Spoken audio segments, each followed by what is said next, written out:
Wellness Warriors. Today we have a really fascinating show. It is kind of a part two to the interview with Belinda Fettke that we did a few weeks back. If you haven't seen that, definitely go listen to it. But here we have Dr. Gary Fettke, who is her husband and an Australian orthopedic surgeon and a vocal proponent of nutrition being a major component of prevention and the management of modern disease, particularly arthritis and diabetes. He has an amazing story. He was reported to the medical board in 2014 for teaching his diabetic patients that maybe sugar wasn't a great thing to be eating. And he had years and years of prosecution and was eventually exonerated. So I'm really excited to dig into that. Thank you for being our guest, Dr. Fettke. My pleasure. Good morning. I think it's good afternoon, evening. Anyway, we're here. We're here. We made it, and it's morning for you, and definitely for I'm from the future. Really are over there in Australia. That's true. You're 16 hours ahead of me. But thank you for making it onto the show. I know it's Saturday morning, so this is pretty awesome. Let's start with your story. Like I said, you have been through the ringer for the last 4.5 years and have become, I think, one of the most important vocal proponents of nutrition in modern disease. So tell us what happened in 2014? Why'd you get reported? And tell us the story. Look, I think the ringer's probably been going for more like 10 years, but anyway, that's because it wasn't until I got reported to the medical board that, but I'd also come up about a fair amount of blockages before that. Interesting, my medical student lectures were taken away from me because I wasn't teaching the curriculum. I wasn't teaching the food pyramid. In fact, they said, you're not even supposed to be talking about nutrition. I said, well, I actually want to talk about prevention. I want to talk about health. I actually want to talk about making my patients better before they need to be operated on. So, Amen. I'm in Tasmania for a couple of decades. I ended up doing most of the diabetic foot complications.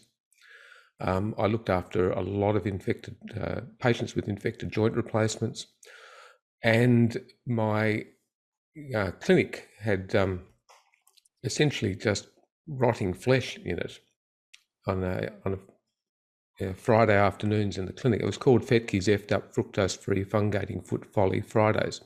I actually don't know what the effed up meant. Nonetheless, that was pretty well. I'd say to students, come along to this. You will never see anything quite like it. And I wasn't being dramatic. It was just, I was seeing the patients no one else wanted to see. And whereas I used to see one or two people, every month or two with a diabetic foot problem, all of a sudden it became a tsunami. And it was literally just out of control. And I had patients in hospital. This is the penny drop moment for me. I had a patient in hospital, infected feet, legs. I was contemplating amputating one of his legs. I ended up doing that. But I came on the ward round and he was actually eating ice cream. And I said, why are you eating ice cream? This is crazy. And he said, oh no, I'm allowed to have it. I said, no, you're not. It's going to push your blood sugars out of control. And then I started looking and saying, okay, this is what the hospital is actually providing in food. And we know the hospital food is awful. In fact, I got criticised for, I used a slide to the hospital food industry saying hospital food is crap and it's killing my patients. And I said, well, actually, it is setting the example. Anyway, the medical board investigated that and found out the hospital said none of my patients actually died from hospital food. And I said, it's a figure of speech. Stop. If you give them a bad example, it's going to promulgate through life. Anyway, so I started looking at the hospital food guidelines, and I challenged the guidelines within the hospital, and I challenged the hospital dietitians, and they found it very confronting. My medical colleagues were very interested in it because I started talking about sugar and fructose. I actually gave a medical grand round, which is as a surgeon, surgeons don't get to speak to the physicians and present in their own lectures, or very rarely. And so when we understand that the full biochemistry of sugar metabolism was only effectively described in 2010, it's brand new. So fructose, so we know quite a bit about glucose. So we're actually learning more about glucose, but fructose, that didn't, barely existed in my biochemistry textbooks 30, 40 years ago. And so when you look at the textbooks now, they still barely touch on fructose, and it was only definitively described in 2010 in the literature. So it still hasn't gotten into most textbooks. So therefore, if we're actually looking at biochemistry, because that's pure, we can't argue with that. Yeah. We actually only just learning about sugar fructose and glucose. You'd think you'd know heaps about it, but we've just really, it's in our short-term focus. So I started talking to dietitians saying, "Oh, this is really interesting stuff." Then I went, Belinda and my daughter, I can still remember in LA, we went to stay, a changeover of flights, and they actually put me on social media. I still haven't forgiven them. And they said, "Dad, look, this is really important," or Dad, Gary, whatever. It's really important. You should be on social media, telling the story. Anyway, within 24 hours of launching the website and going on social media, I was under attack from the sugar industry. Wow. I won't specifically mention the big corporate sugar sweetened beverage industry, but one of their spokespeople was after me, because it's really different if as a surgeon who's chopping limbs off starts talking about sugar causing it. That has quite different from a celebrity or celebrity chef or a weight loss story, whatever. And I didn't realize quite how powerful that message was until I started coming up against barriers.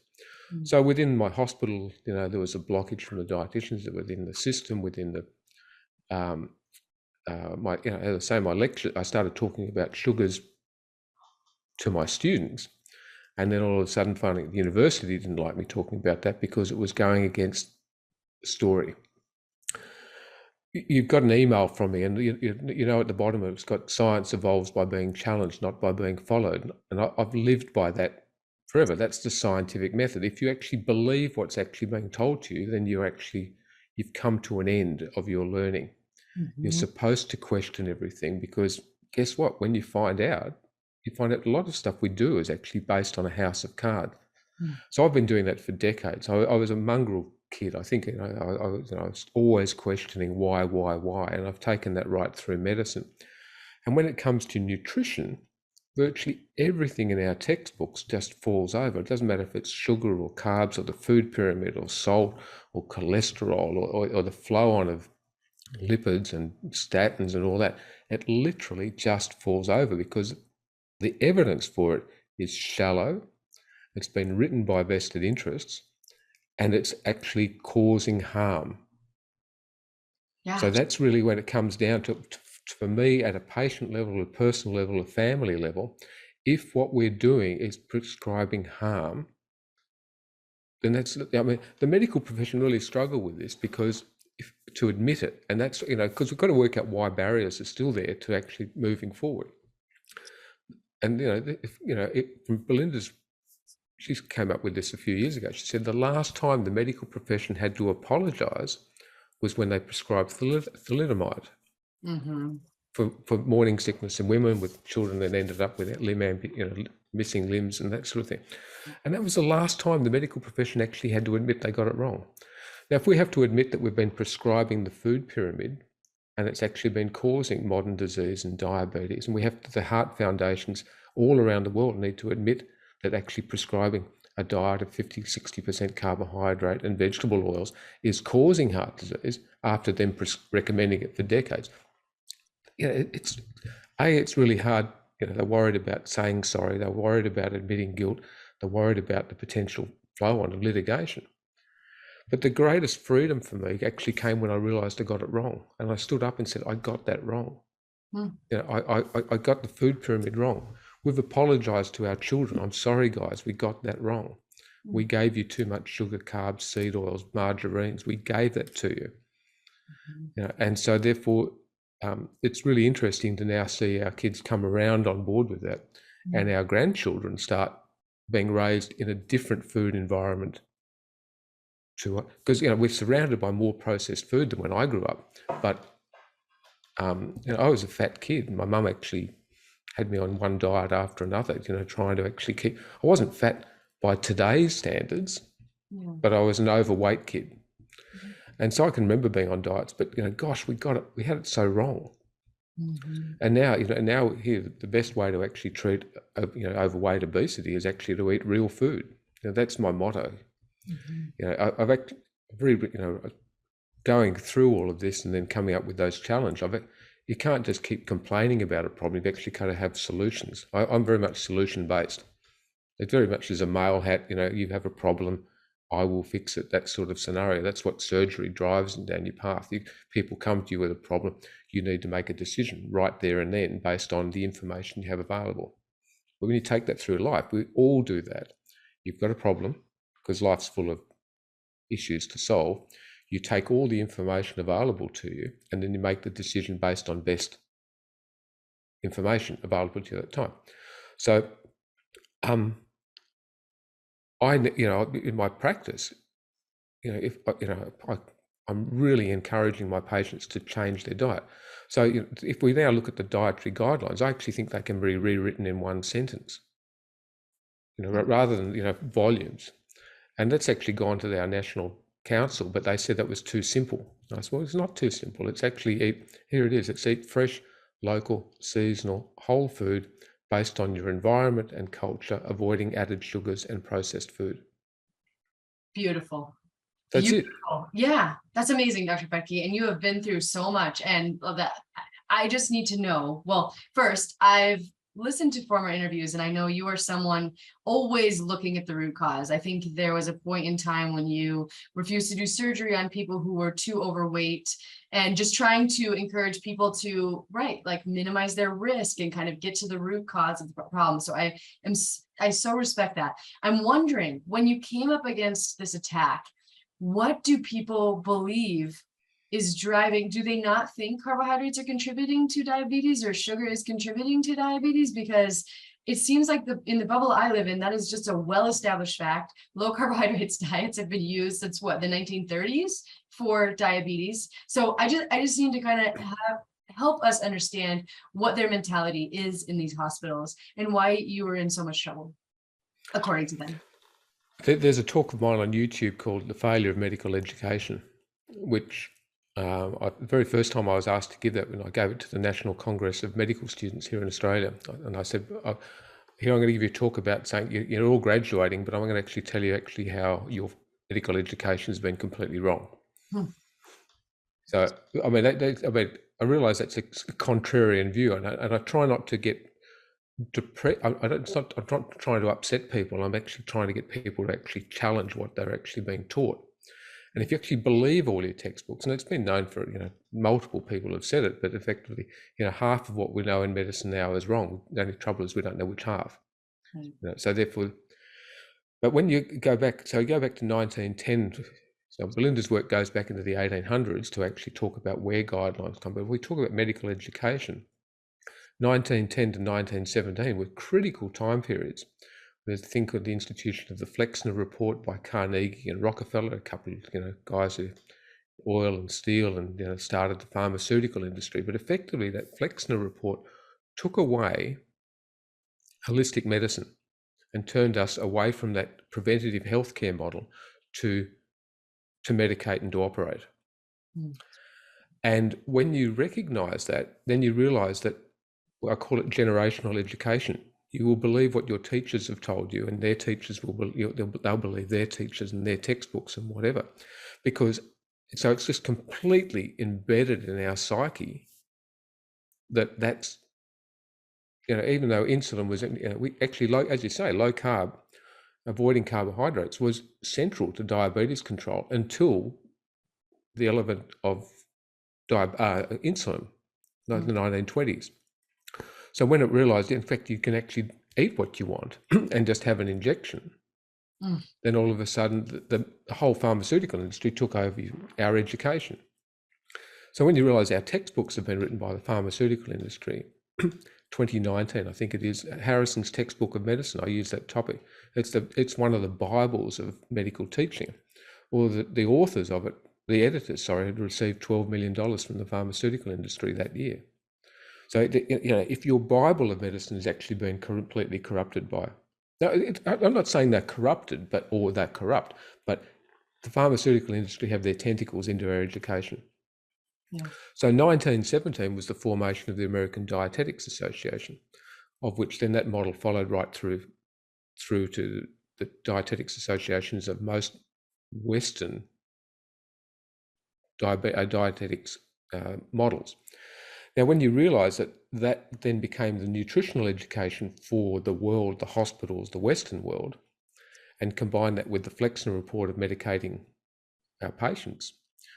And that's where Belinda's work's been critical. You realise actually the Dietetics Association were formed out of the Seventh-day Adventist Church with their vegan model and their significant, well, they're corrupted, because they believe in that if they eat in that way, they're going to go to heaven. The rest of us will go to hell. But more importantly, they effectively started the cereal industry of the world, the soy industry of the Western world, and the beginning of the fake meat or the alternate meat industries. So their textbooks in the 1920s, which we've gotten hold of a few of them, are actually vegan vegetarian textbooks. They're realizing that became the textbooks for the next 30, 40 years for the Western world for dietitians. The dietitians are centrally involved in the nutritional profile and the education and dietary guidelines, which have continued on to this day. So it's all there in history. And I realize it's fascinating because you've got to try, if you're going to get into a debate with someone, you've actually got to sort of work out where their philosophy comes from, where their concepts come from. And if they honestly believe it, like the vast majority of people still believe, carbohydrates have to be eaten. Carbohydrates are central. Carbohydrates should be half of our dietary intake, not realizing where their education's come from, but more of it. And so we've now got to the point where there's this concept that carbohydrates are harmful. And your statement earlier was that sugar is, everyone knows. I can guarantee 10 years ago, everyone didn't know. Yeah. I went to the two biggest supermarket chains here in Australia over 10 years ago, saying, just letting you know that your market is about to change because sugar is going to be seen to be a problem. And I know that you're going to change that market, but I need your help. I mean, I realise that's very forward and blunt, but I wrote to the CEOs of the two biggest suppliers here in Australia. Anyway, one of them wrote back to me, and I had a meeting with them. The other ones didn't. But that group, I said, look, sugar's going to be a problem. And I said, I recognise you're never going to actually remember this conversation. I remember the senior dietitian who actually, very high up in the company said, Dr. Fettke, I don't think I'll ever forget this conversation. Anyway, guess what? Sugar has changed its position on the shelves. Stevia has moved up from the bottom shelf. The fruit juice section has contracted. And that's what I said. You are going to change. And I need your help to move down this fresh food pathway. And again, I'm not the instrumental thing, but it was obvious to me that that's what we needed to do. I've recently done a talk, it's appeared in a couple of spots in the last 12 months about carbohydrate, the dose is the poison. So it's a really, again, I'm not trying to be argumentative, but I did it as an academic argument for my own interest, to find out actually, if we say carbs are bad, how much is bad? And I'll summarize it down. It's 1 teaspoon of glucose is enough to cause a negative impact on the body. Is that toxic? Well, that's by definition, if it has a negative impact, it does have toxicity. So how many grams? It's really teaspoon? Just 1 teaspoon. Yeah, 1 teaspoon. 4 grams, right? 4 grams. 4 grams. So 1 slice of bread has 5 teaspoons in it of glucose. So I take it down the pathway of what it does, what glucose does to the blood, the lining of the blood vessels, what it does to uric acid production, what it does to insulin. And we know that insulin is a fat storage hormone. It's also a tumor growth hormone. And more importantly, as importantly, in the last couple of years, it's now been identified as an inflammation hormone. And that work came out of China in 2000. So don't blame China for everything that went bad in 2000. Yeah, so great papers. And it's really interesting. So I know that, as an orthopedic surgeon, for my patients that have got arthritis, even end-stage osteoarthritis of the knee, I say, look, give up your sugar and carbs, see what happens. You don't have to do it, but see what happens. And for those people that do it, most of them get a dramatic improvement in their pain. Doesn't get rid of their arthritis. They've still got a worn out joint, but they've reduced the inflammation. And that's what it's about. If you can reduce inflammation by changing just what you eat, and you can do that within a couple of weeks, if not days, Yeah. why wouldn't you do it? So for me, reducing your glucose, your carbohydrate intake, is the very first thing that improves pain control. What kind of, where you live in, like reduce it completely, like do not eat whole food carbohydrates or vegetables, or do you mean just get rid of refined processed products and refined sugar? Well, everyone's got to find their point. Yeah. So I'm hardcore. Okay, so I don't know if Belinda dobbed me in on this one, but because I didn't learn all this in one, it wasn't all there. Go keto. The term keto I didn't even know 12 years ago. So I started coming home and saying, oh look, sugar. I've worked it out. Sugar's bad. We're gonna have to stop or reduce the sugar in the family. And of course, got kids and whatever, all sorts of things. So she looked at me. So I'm going through the pantry, throwing stuff out. And then I came home, we're going another couple of months down the track, and I said, well, actually now I'm working out about this thing called the seed oils, the vegetable oils, the polyunsaturated components, which are the ones which can become oxidized, are involved in the inflammatory process. I said, we've got to get rid of the seed oil, but it's okay. We can still have chips, as long as they're not cooked in the seed oil. Oh no. And then I came home and went, actually, no, look, I've got it worked out. Now we've got to get rid of the carbs as well. So it's really simple for everyone right now. My model is, reduce sugar, refined carbohydrate, and seed oils. Or as I've had a little meme that came up years ago, sugar makes you hungry, carbs make you fat, seed oils make you inflamed and sick. That's it. So, but you've got to imagine in our house that I'm coming home going, well, I've got this idea, Belinda, this goes. And she looked at me one day, she said, if you take the bacon out of the fridge, that's it. She knew. You can keep the bacon, Belinda, right? You can keep it. But what was it? She blames me for in a good way, or not a good way, a bad way, because I said Belinda doesn't eat until lunchtime. She's been intermittently fasting forever. And for 10, 15 years, I came home, you've got to eat breakfast. You've got to have some cereal. Breakfast is the most important meal of the day. And not realizing she was completely correct and I was wrong. But who would know that? Who could expect that your wife's always right? And I could. lesson for everyone, okay, your wife is always right. But it was, and then her research has shown, that term, breakfast is the most important meal of the day, was made up. Yes. By the Seventh-day Adventist Church to sell their breakfast cereal. It's amazing. It was literally, and so therefore what's completely entrenched, and everyone says, oh, breakfast is the most important meal of the day. Well, there's an argument for breaking your fast is an important meal.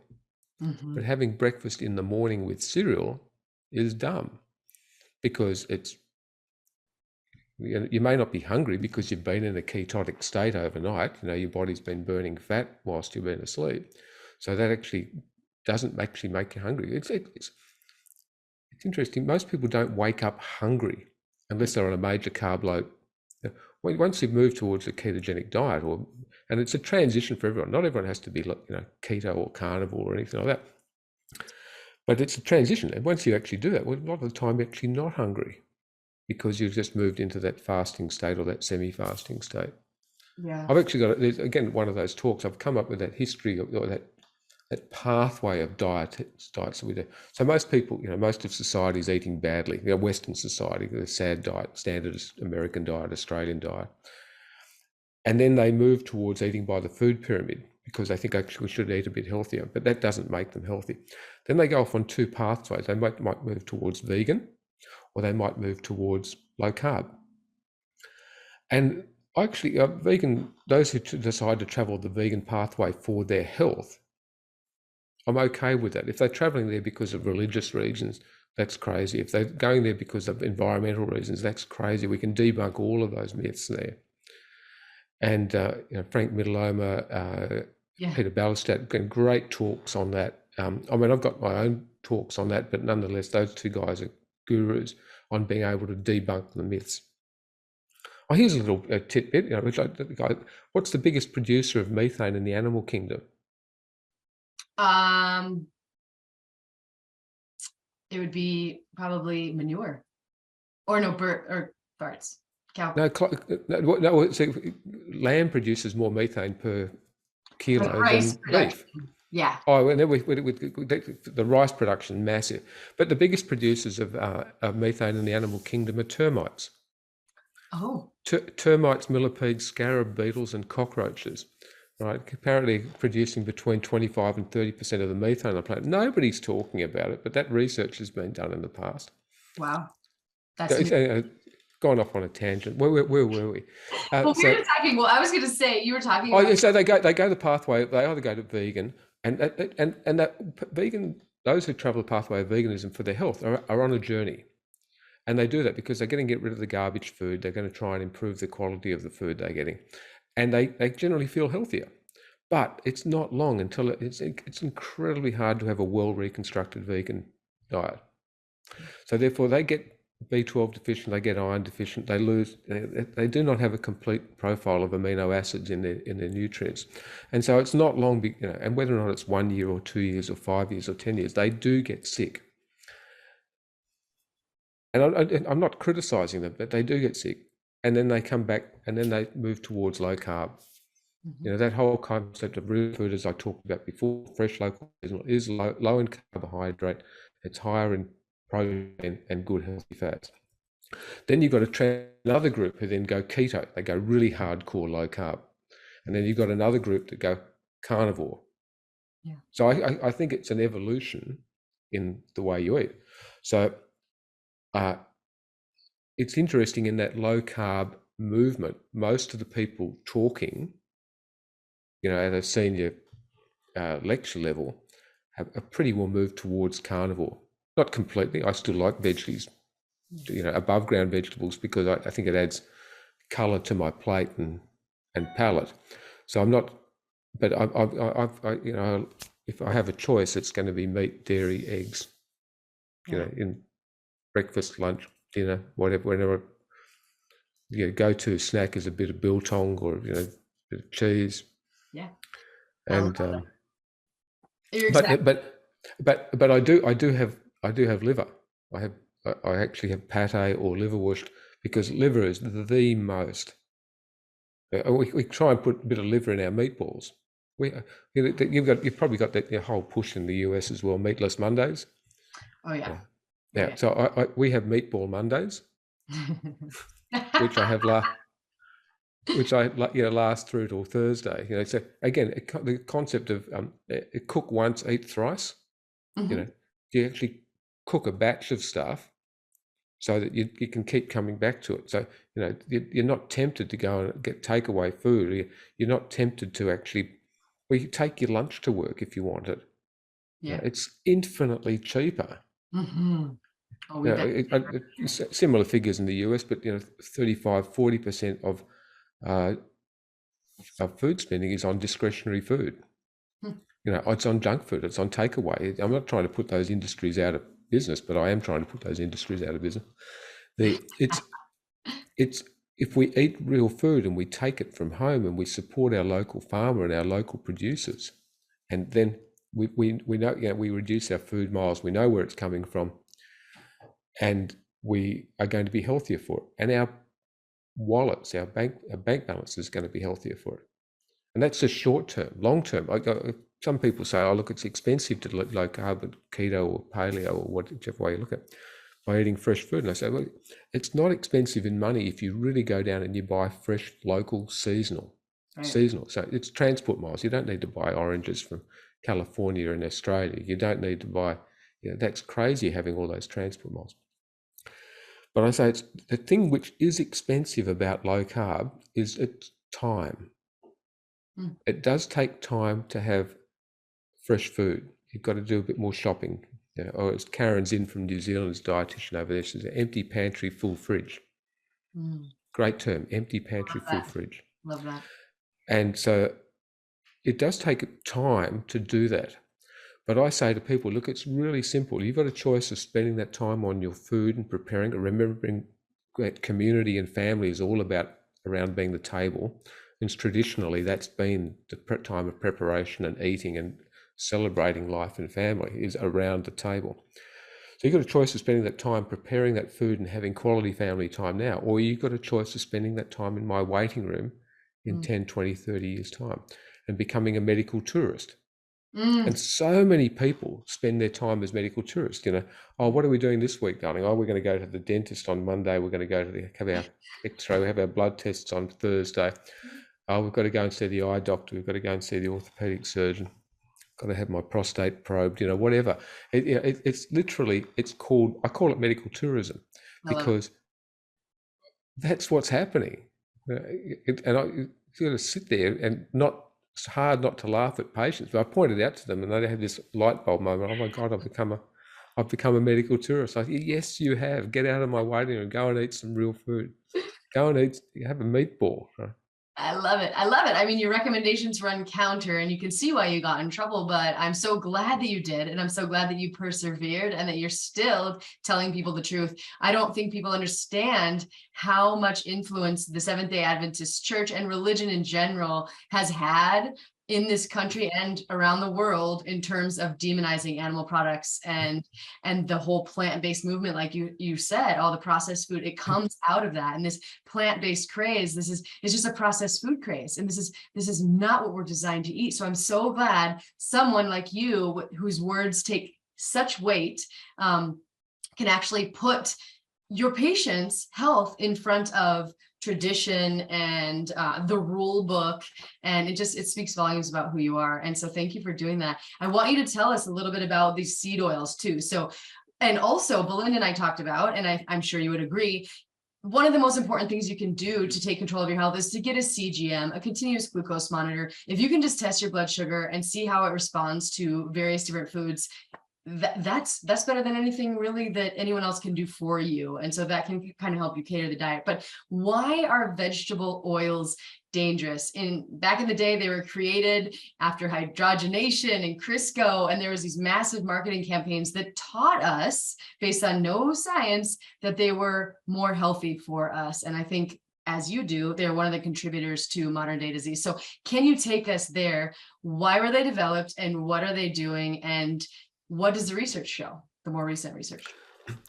Well, the development wasn't actually based on health. It was based on requiring a lubricant for cooking your food. That's an awful term, but I've just made it up actually. But I went, hey, and that's probably the best way to describe it, because there was, in that Second World War times, there was a shortage of animal-based fats, the tallow, the butters, the ghees, and so therefore they were having this byproduct of the petroleum industry, effectively, and the seed oils, and they started actually recognising, well, actually this could be used for cooking. It was originally used as a lubricant, an oil mixture. And therefore, Crisco used to, I think, to be white, and so therefore it was yellowed over time to make it more look like butter, the margarines. And so it wasn't. And I've tried to go back to work out, and without just saying it's just the big corporates, okay? There must have been a mindset somewhere that this was a good idea. You mean other than financially? Yeah, I'm trying to think that someone had at least a good idea that this was a reasonable substitute for butter. Okay, but the corporates took it on board, obviously, and it comes back down to processed food. If you've got something with shelf life, so the entire plant-based agenda has a benefit of profit. It has shelf life. It has transportability. It has it literally has a profit margin, whereas animal-based food, food has a short shelf life. It's labour intensive. It generally requires some degree of refrigeration, and it has this thing called shelf life, and it's less profitable. So, and we're finding more and more challenges put on the farmer at the gate level if they've got an animal-based product. They get more and more regulations, and they've got to actually be protected away from a whole lot of vegan activists. They're highly organised vegan activist groups. I mean, I've actually walked into the middle of a vegan protest march. Wow. They didn't recognise me. It was okay. Good. But what I was interested in is, like when they started up, they had an organisational group committee, all with their iPads. And they had the their big posters and placards, and they were able to hand them all out. Everyone was completely registered within it. Highly organised group. It was literally a political display, better than any other display I've ever, protest rally I've ever been to. I haven't been to that many, but I've been to enough to see this wasn't a protest. This was an organised commitment with significant, I won't say funding, but I'm trying to work it out. Literally, the whole iPads, here it is, organised. We'll run to an agenda, and it was done. This is smack in the middle of Melbourne. So I was wandering amongst them. Didn't want to create too much controversy because I might still be lynched. But I was just fascinated about the organisational capacity of it. So industry has a vested interest, and if you've got the animal-based industry doesn't have the same organisational. People say, the Farmers Federation and the meat lobby is incredibly powerful. They are strong, but they're not powerful. Here in Australia, the cereal industry heads meet every 3 months, and they have a get-together, and they discuss politics, or presumably they discuss where they're heading, what their process is, what their marketing is. I know that because we've had their minutes. We've gotten hold of their internal minutes. Wow. So they do have a strategic meeting between the 4 major players here in Australia and New Zealand. Literally, they sit down and have lunch together. Now, you don't have that. You might have some big players in the beef industry, but most of the beef industry is actually made up of farmers who have their own little lot. And for them to come together, that it's here in Australia, I think it's 30,000 farmers. Well, you can't get 30,000 farmers to agree because they're generally nice people who are just, whether or not they're plant-based or they're animal-based, they're just good people working their land, want to get on with stuff. Yeah. They're not thinking about the politicisation of their product. I know that I've been involved in that side of trying to get them to politicise their product and understand that there's a war zone out there between the animal-based industry and the plant-based industry, and the animal-based guys go, can we just farm our animals and look after them and tend them? The average farmer, beef farm, is not trying to hurt their animals. They care about them. They care about the land. They're completely demonised in the press and the media, but they're not. That's not who they are. Yeah. And I'm sure I've got a bit of land. We've got a little bit of land here, but it's. I'm not being paid to make this stuff up. They're just good people. So therefore, what we see in the mainstream media about animal cruelty is just, it's one tiny fraction of what's actually going on. So when it comes back to seed oils, seed oils just actually have a profit margin. Yeah. And therefore, when you realise that the American Heart Association, again, very influential for them around the world, was their seed money, excuse the pun, came from the margarine industry. So literally they started on the back of the seed oil industry. They can't very well say that they're... Procter and Gamble gave them Procter and Gamble gave them the money to start. The Centre of Disease Control, CDC, incredibly powerful. Where did their seed money come from? Where did their land was given to them by Coca-Cola? So I am yet to find a major statement from the CDC saying sugar-sweetened beverages are harmful. Of course not. No, but again, it's in history. Most people don't know awareness that the CDC was started by, started under the umbrella of Coca-Cola.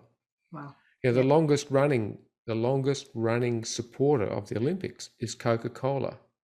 Well, I know the FIFA Soccer World Cup, sponsored Coca-Cola, and it's called health washing. If you don't, it does. Motor racing or tobacco industry has been taken out of a lot of sporting associations because but we've still got sugar and big and big food and pharma to a lesser degree sponsoring our health messages. It's just wrong because literally we know this issue.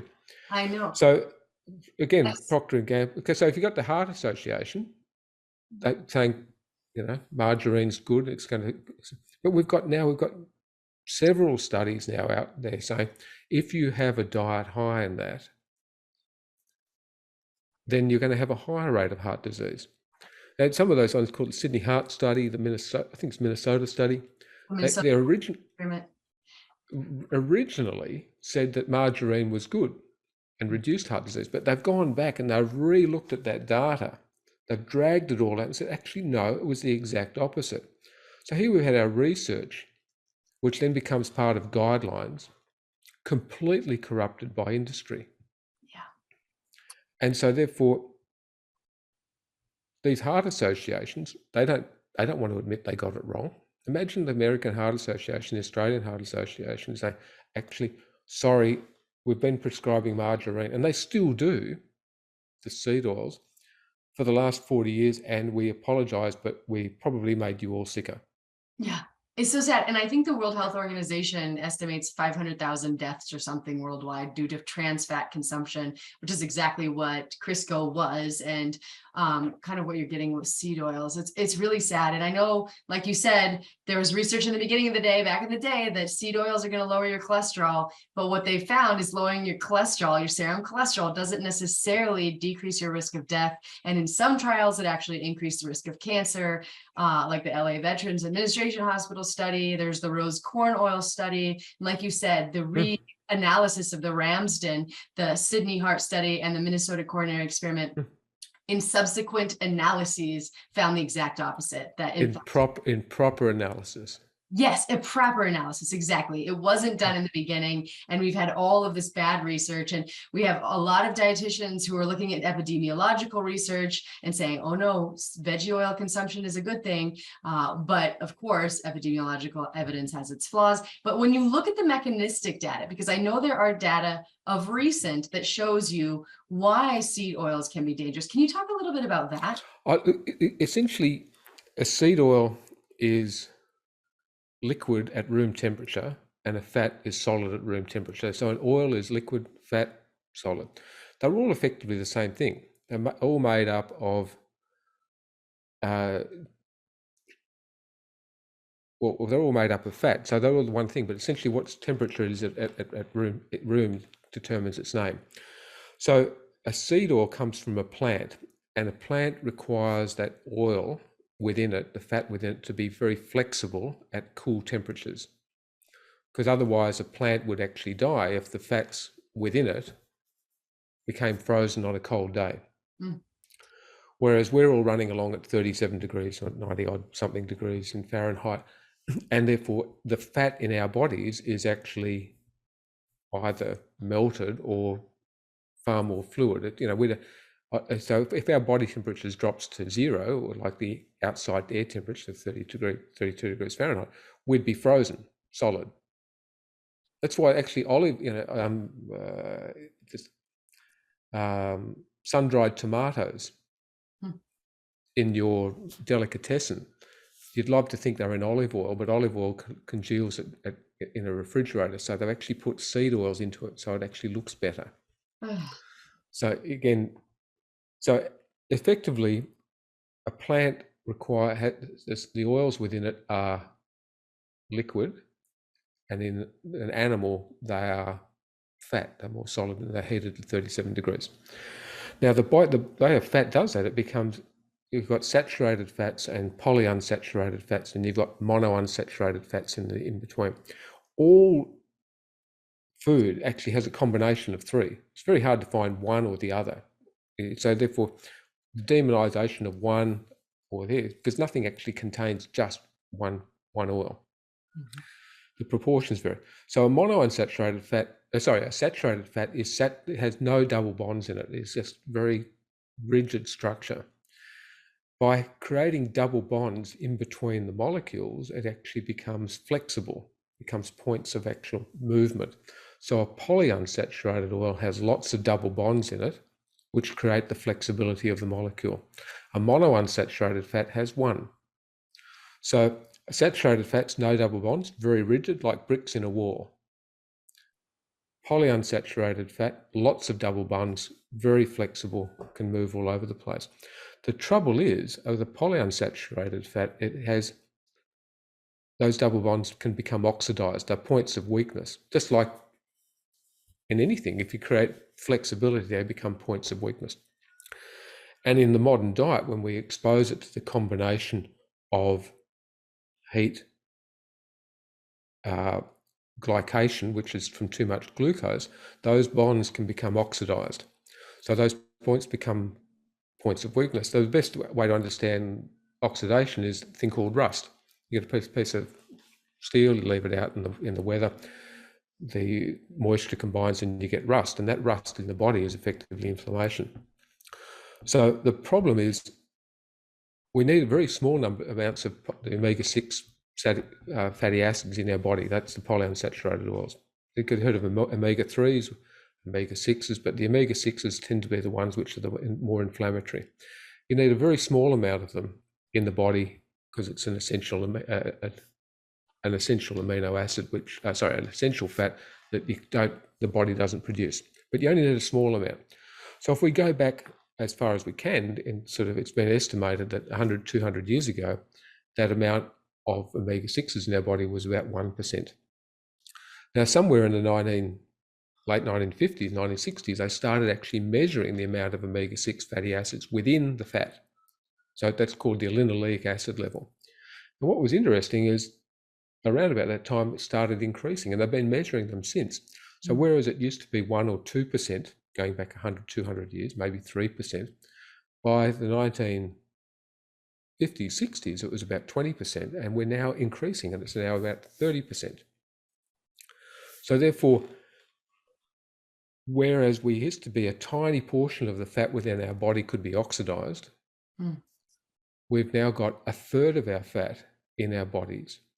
But more importantly, more concerning to me is our embryos, our children, our babies, at an embryonic level, when they're 2 cells, 4 cells, 8 cells, 16 cells, they're a third of the fat within that is actually able to be oxidized. So I actually think we're building our babies, our children, out of kindling, for want of a better term. We're not building them out of bricks and mortar, we're building them out of kindling. And we've got this rapid increase, like children's cancers are increasing 3% per annum. Wow. Whoa, not 0.3, across the board. Now, is it better because we're getting better diagnostics? Don't know. But kids normally get worked up pretty aggressively. So therefore, I don't think our diagnostics are just that there's a 3% per annum increase in kids' cancer. Again, and so therefore, okay, we observe that, and I'm purely making a supposition. My nutritional model of modern disease, which is that combination of sugar, refined carbs, and polyunsaturated oils, is purely a model. It's a hypothesis. I can never prove it. You can never have a double-blind controlled study which goes over 150 years or 100 years to prove my model. So therefore, I only ever said this is a nutritional model of modern disease. I'm very happy I described that, probably the first person, 2013, to describe it, not realizing the amount of trouble I'd get into for describing a potential mechanism of modern disease. But when you create inflammation in every cell membrane, because every cell membrane contains fat, and when you create inflammation in every mitochondria, because every mitochondrial membrane contains fat, and that's the engines of our cell. And then you create inflammation in every blood vessel wall, which is where my model was sitting, with the byproducts of sugar and carbohydrate metabolism. Then you've in fact created an inflammatory milieu, which is in fact every cell in your body, every corner of your body, every mitochondria in your body is inflamed. So we can now look at cancer now as a mitochondrial disease rather than just a genetic disease. We can look at inflammation based at a cellular level, based on the cell membrane and the mitochondria. We can look at all disease based on inflammation at an arterial level. And the markers, we talk about C-reactive protein, or as a test of inflammation. Society is just inflamed. We can look at mental health as an inflammatory condition. We can look at everything I think when you go back to the root cause, you use that time, and I do that. It's no use. Let's not chase our tails trying to find, treat symptoms, or what, using the term band-aiding sick care. Let's go back to the root cause, because that's where the answer is. And if the answer sits in the fact that inflammation sits behind everything, okay, what's causing inflammation? Well, inflammation clearly is coming from what we eat. We pay more attention to what fuel we put in our cars than what fuel we put in our bodies. And that's all I'm going on about. And it's just fascinating for me that over the last 10 years plus, that when I actually pay attention to what fuel goes into the bodies of my patients, then we not only see an improvement in their symptoms, we see often a reversal of their disease, putting in remission. And diabetes is that's the simplest one. If you've got I've just presented a case study, but I'm going to be presenting to 30 endocrinologists in a few weeks' time. And it's literally a case study of someone who's got totally out of control diabetes. I put a CGM on him, continuous glucose monitor. I can monitor him remotely off my phone, and I can text message him when he's misbehaving. Yes, the accountability. And so this is, SAM, Belinda talks about it, support, accountability, motivation. If you provide people with SAM, Yeah. and yes, that's labour intensive on behalf of the doctor or the carer or whatever to actually do that. But with the right supervision, anyway, he was a bit slow. It took me 3 days to put his diabetes into remission. That's amazing. That's amazing. And it's like, a month later, he's given me permission to talk about it. He's reduced his HbA1c from 11.3% to 5.7%, which is it's essentially, it's totally out of control to normal. Lost 15 kilos, 30 odd pounds, feels better. So it's literally, and all without a single drug. Yeah. So if he had on day one, we could have put him into hospital. He was that crook. But I said, do you want to do this or not? So literally, total control. But more importantly for him, he's empowered. I've given him the tools to go forward and avoid the medical profession. I love it. It's not going to cure. It doesn't cure everything, but it's the most fundamental start in a health journey, in a life journey, is to eat well. Yeah. We talk about eat and sleep and exercise and sunlight and all of that, but the one thing, a lot of people actually I call it, they're down a deep dark well. They're sick, they're unwell, they're worried about their job, they're worried about their kids, they're worried about the mortgage, where it's all heading. You've only got to watch the news to actually worry about where the world's heading. Oh, man. And so therefore, I'll say, look here, I'm going to put a ladder down there in your well. That's called what you eat today. It's the one thing you've got control over, which nobody else has. You personally can decide what you eat or don't eat, or decide not to eat at all, which is called fasting, which is ketogenic state. Yeah. And so you can do that. If you want to put your foot on the rung, off you go. And I've got enough people who understand that concept, and they do that. They put 1 foot and 1 foot and 1 foot. And 3 months later, they've got a bit more control of their weight, their diet. Their mood improves, because we know that food's got a major component of depression and mental health. It's got a central role there. Yeah. Now, still being explored, but just central. And when they take back, and again, and I use that term empowering. When you empower people to take back control by them educating them enough to understand what real food is, and real food is fresh, local, seasonal, blah, blah, blah. It doesn't have a label on it. It's got a label telling you all of its ingredients, and it's a chemical shitstorm.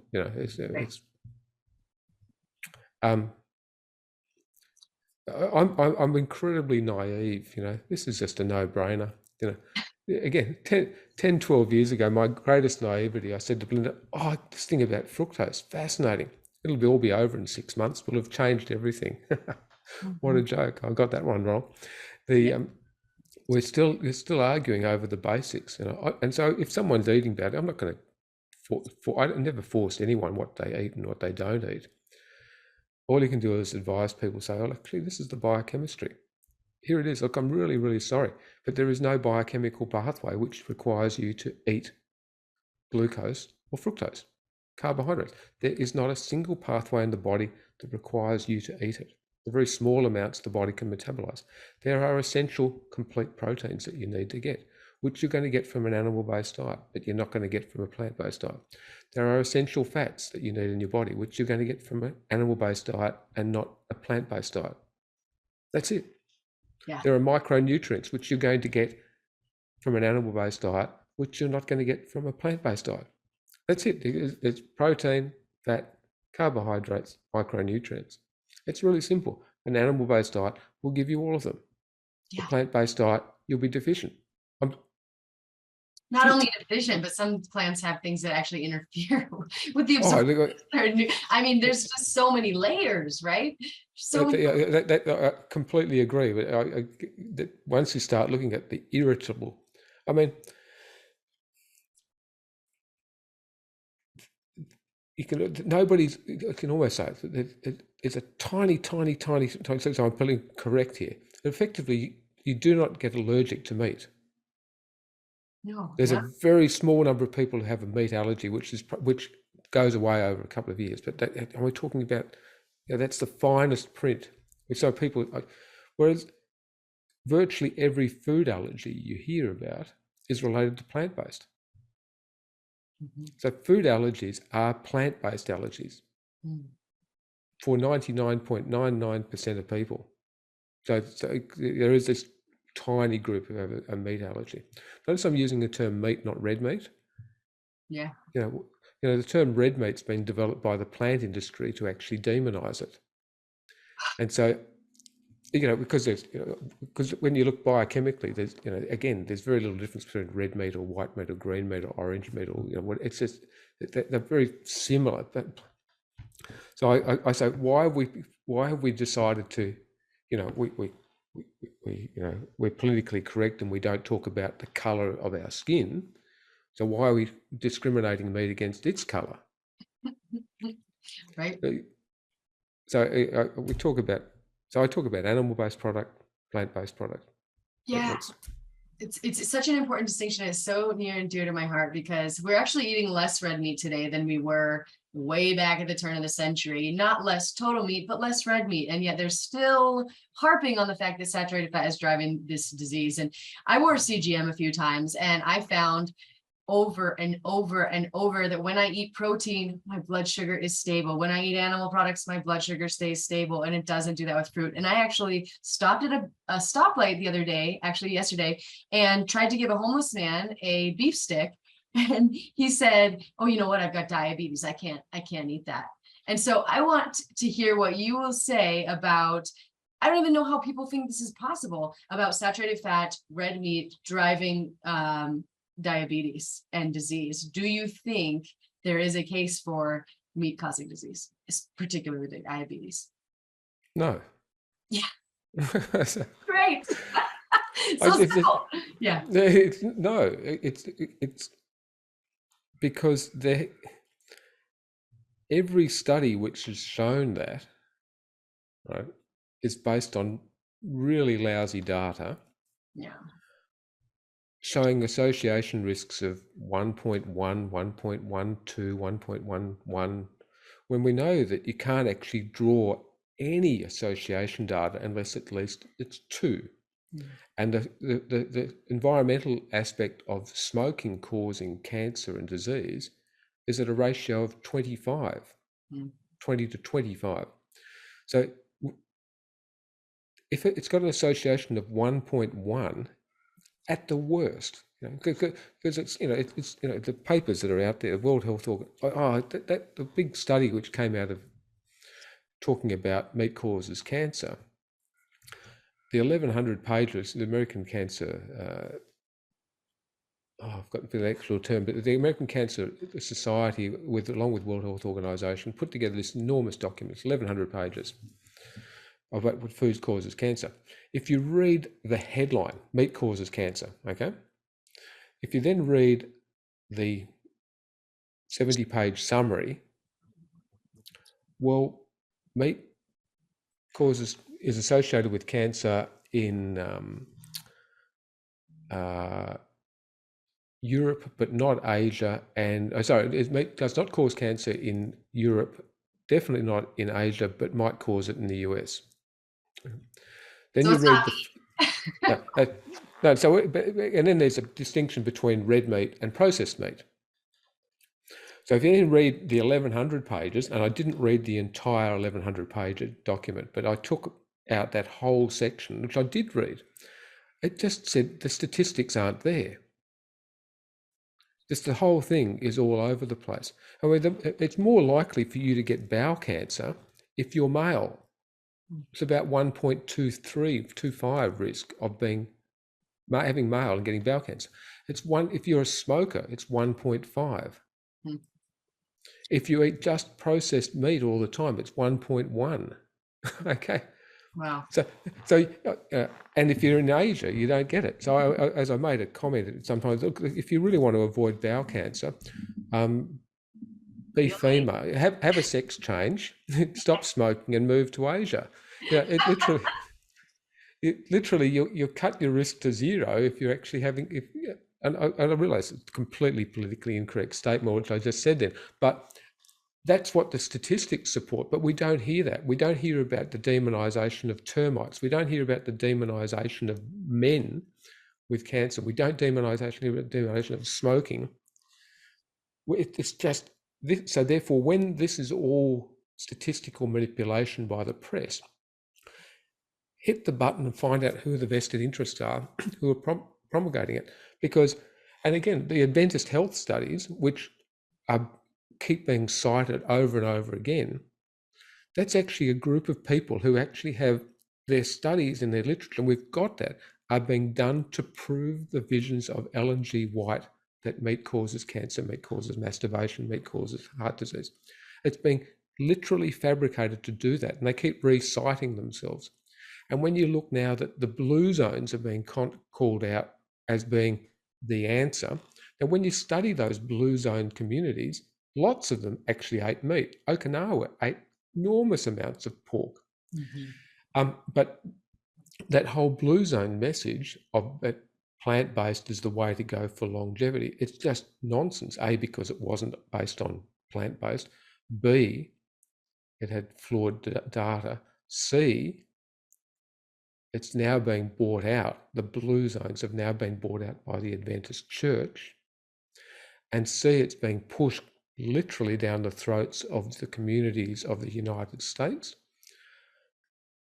As just recently, 1,400 mayors of major cities around the US have signed a document saying they're going to adopt the Blue Zones commitment for their communities. And I presume they don't realise that that's actually just being who owns the Blue Zones message. And it's interesting, I've actually gotten copies of the Blue Zones book from first edition, second edition, to see, and the wording's changed. Wow. Sad. Scary. Well, but again, if it doesn't make sense, I'm sorry, follow the money. Yeah. Or in this situation, follow the prophet and the prophet. You know, I come back to Belinda's way. It's not just money, but there's the prophetess of the Adventist Church, Ellen G. White, has this belief, and these are good people, you know, they're clean living people, so they're going to live a little bit longer anyway.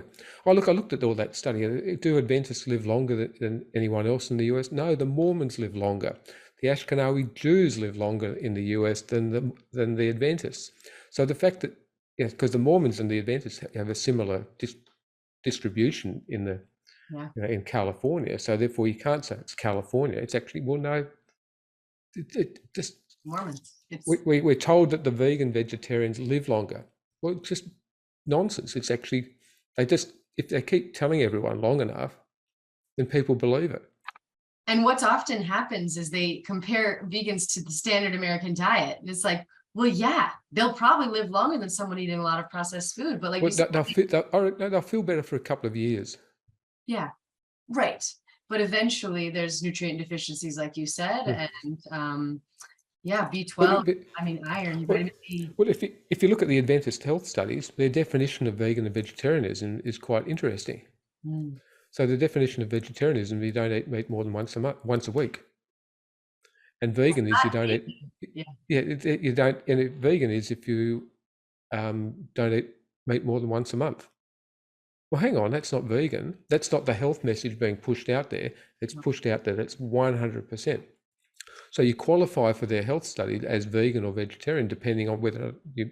So you can still be having your meat once a week and still be considered vegetarian. But that's not It's what it, the it, people are doing. Yeah, like you said, that's not what our children or these younger generations are adopting, and it's scary. I it's moral flexibility. It's just it's. But if you're protecting your business model, that cognitive dissonance is going to keep coming through. But the problem is that business model, that whole push has become the dietary guidelines of the Western world, and the dietary guidelines does determine what food is served in the schools, the hospitals, the nursing homes, the military, the prisons. There's not a Western defence force in the world that isn't getting fat. There's good data coming out of that saying our military forces, our defence personnel are getting overweight and metabolically unwell. So Sad. we don't have this right.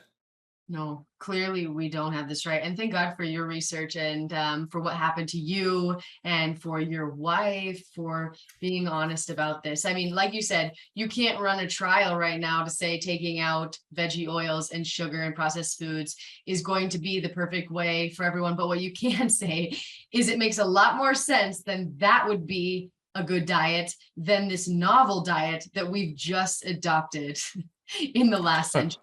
and you can do your trial on yourself Yes. today. Yes. I say to people, what's the harm in doing this for a week or a month or 3 months? You decide. And that's ultimately why this movement has occurred, because we still don't have this adopted into our dietary guidelines. We're still fighting. We've been able to just get it into the small print of diabetes management, which Mm, is a complete no-brainer. yeah. Like literally turning around people's diabetes control overnight. Wow. Yet it's still being said, oh, look, it might be, it's not sustainable for 6 months or whatever. That's nonsense. I mean, I've been doing it for years, and there are communities that evolved. Sorry, we evolved by being low carb Yeah, for we 2 did. million years. Okay, so when people say it's not sustainable, that's a load of nonsense, because we wouldn't be here unless we were doing it. Right. So it is completely sustainable. People do have the option of doing it. They do have the option of doing it themselves today, and then they can work out how they feel tomorrow. And that's grassroots. That's people driven. That's people led. That's not bureaucratic led. It's not going to be. Yeah. That's not the corporate influence. Amazing. That's supporting your local farmer, your local community. It's decentralisation of power, decentralisation of our food, making certain we're actually. Now we're very fortunate here in Tasmania, where I live, that I have access to that. Yeah. There are vast tracts of society that doesn't have access to fresh, local, seasonal whole food, and I'm aware of that. But because I'm privileged enough to have that, it's my duty to do the right thing and actually eat it. Yeah. And so therefore, I see it as a tragedy when people are out there and just eating garbage food when they've actually got an enormous amount of good food around them. There are food ghettos in major cities everywhere where people don't get access to a supermarket or access to certainly to fresh food. But those communities, you can still make an effort down that pathway, whether or not it's more of frozen foods and that sort of thing. And on the whole, it's still cheaper than buying takeaway and eating out. And then you don't have to pay because you're sick all the time later. We're sick all the time right now. Yeah, we all are.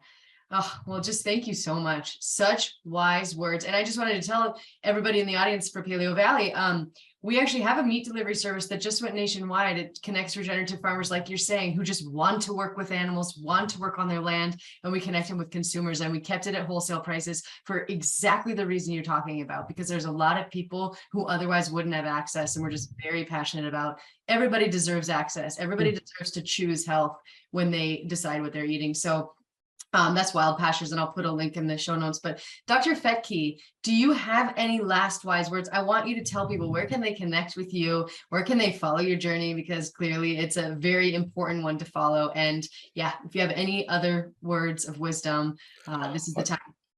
I've got always words of wisdom. I've got an opinion on most things. The look, I'm on Twitter, which allows me to have my opinion still. My talks, Belinda's talks, are on YouTube.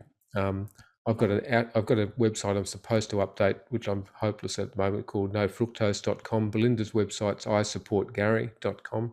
Yeah. She's got a new one coming, belindafetke.com. But so it's not that one, I Support Gary, is not just about me. This is about all that other messaging, which she set up to actually help me clear my name, or not to help me. She actually did it. Just an amazing force to be reckoned with, because she said myself and others were going blue in the face talking about the science. Yeah. She said she's not a scientist. She said, I'm here. I believe what you were talking about, what that the community's talking about. Therefore, there's something else. There's politics involved. There's vested interests, and what she's delved into is just phenomenal. But again, if you ever play any games, card games, board games, Sure. Yeah. right? Most important thing is read the rules. You understand the rules, you can play the game. And so therefore, when it comes to nutrition and health, whoa, have we found out the rules? And then once you understand the rules, you can play the game. And so therefore, those rules apply to yourself, they apply to your family, and where we are, we're trying to apply them back into the government and its institutions. So I think that's really, unless you know what's going on, you can't make a decision. And that's, again, with everything else that's happening in the world at the moment, it's really hard to work out what's going on because you're only getting one narrative. And so here we've been given a different narrative. Now, we may not be right or wrong. I think we are, because the more trouble I got into, the more I think I was probably right. Yeah. The more challenges. And I've presented all this data to the Senate inquiries here in Australia. We've presented it internationally. And we've hit a nerve because we're actually, I think, on the money. And then the moment the food industry started wanting to come after me to silence me, again, got all the internal emails, probably on the right pathway. So the simple message is to people is, I'll come back to what we should all eat. Eat fresh, local, seasonal, whole food based on your culture and environment, avoiding added sugar and processed food. That's it. That's the message for life.